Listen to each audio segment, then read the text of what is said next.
تبوک مدینہ اور شام کے درمیان ایک مقام کا نام ہے جو مدینہ سے 14 منزل دور ہے۔ بعض مورخین کا قول ہے کہ تبوک ایک قلعہ کا نام ہے اور بعض کا قول ہے کہ تبوک ایک چشمہ کا نام ہے۔ ممکن ہے یہ سب باتیں موجود ہوں۔ یہ غزوہ سخت قحط کے دنوں میں ہوا۔ طویل سفر، ہوا گرم، سواری کم، کھانے پینے کی تکلیف، لشکر کی تعداد بہت زیادہ، اس لیے اس غزوہ میں مسلمانوں کو بڑی تنگی اور تنگ دستی کا سامنا کرنا پڑا۔ یہی وجہ ہے کہ اس غزوہ کو جیش العسرہ، تنگ دستی کا لشکر بھی کہتے ہیں، چونکہ منافقوں کو اس غزوہ میں بڑی شرمندگی اور شرمساری اٹھانی پڑی تھی۔ اس وجہ سے اس کا ایک نام غزوہ فاضحہ، رسوا کرنے والا غزوہ بھی ہے۔ اس پر تمام مورخین کا اتفاق ہے کہ اس غزوہ کے لیے حضور صلی اللہ علیہ وسلم رجب 9 ہجری مطابق 630 جمعرات کے دن روانہ ہوئے۔ رسول پاک 30,000 جان نثار غلاموں کے ساتھ مدینے سے روانہ ہوئے۔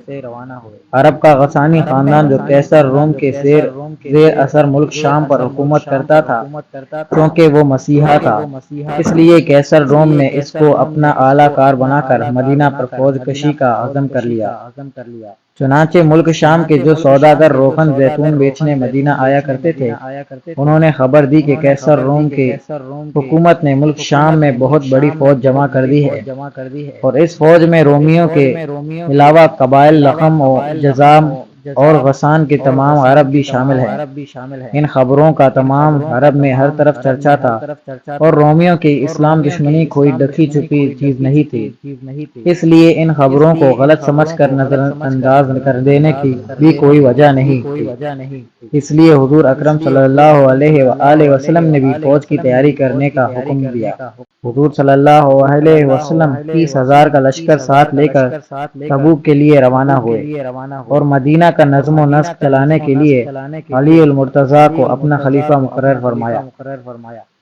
حضور صلی اللہ علیہ وسلم تبوک کے قریب میں پہنچے تو ارشاد فرمایا کہ انشاءاللہ کل تم لوگ تبوک کے چشمے پر پہنچو گے اور سورج بلند ہونے کے بعد پہنچو گے، لیکن کوئی شخص وہاں پہنچے تو پانی کو ہاتھ نہ لگائے۔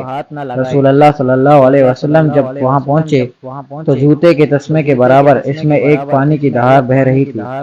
آپ صلی اللہ علیہ وسلم نے اس میں سے تھوڑا پانی منگا کر ہاتھ منہ دھویا اور اس پانی میں کلی فرمائی، پھر حکم دیا کہ اس پانی کو چشمہ میں انڈیل دو۔ لوگوں نے جب اس پانی کو چشمے میں ڈالا تو چشمے سے زوردار پانی کی موٹی دھار بہنے لگی اور 30,000 کا لشکر اور تمام جانور اس چشمے کے پانی سے سیراب ہو گئے۔ حضور اقدس صلی اللہ علیہ وسلم نے تبوک میں پہنچ کر لشکر کو پڑاؤ کا حکم دیا، مگر دور دور تک رومی لشکروں کا کوئی پتہ نہیں چلا۔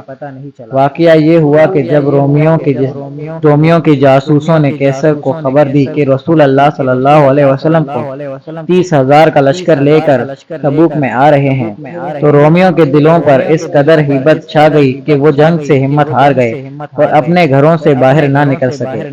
رسول اللہ صلی اللہ علیہ وسلم نے 20 دن تبوک میں قیام فرمایا اور اطراف و جوانب میں افواج الہی کا جلال دکھا کر اور کفار کے دلوں پر اسلام کا رعب بٹھا کر مدینہ واپس تشریف لائے اور تبوک میں کوئی جنگ نہیں ہوئی۔